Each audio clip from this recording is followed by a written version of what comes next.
I want to just briefly comment on changes in the federal regime that have taken place since 2007. Because in 2007, Congress passed the Sudan Accountability and Divestment Act, which expressed the sense of Congress that the U.S. government should support state or local government decisions to divest from or prohibit investment of state and local assets in a person deemed to be a financial or reputational risk. Well, what is that?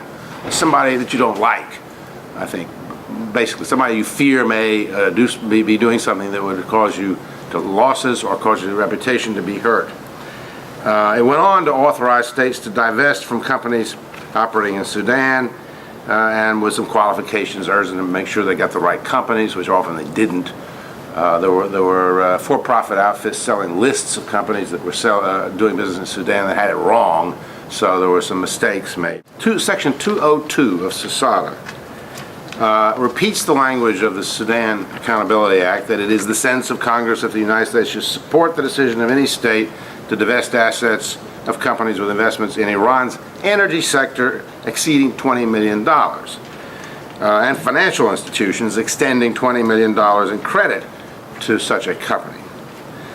And SASADA includes the same qualifications and requirements that the Sudan Accountability Act did in terms of or notifying the Justice Department within 30 days of what you've done, which they probably haven't read in the newspaper, and also providing safe harbor for managers of pension funds for the fiduciary responsibility, which was a key concern in the Illinois case.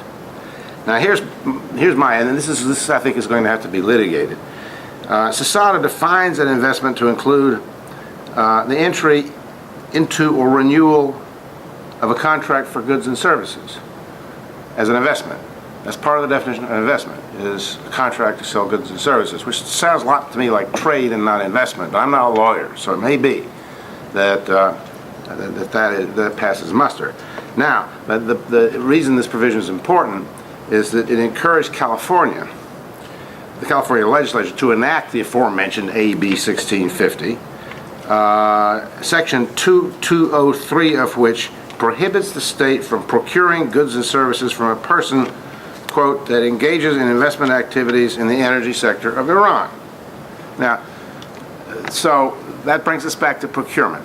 So California is enacting a sanction on Iran that will forbid them to buy goods and services from companies like Siemens or others who are doing business or found to be doing business directly or indirectly in Iran.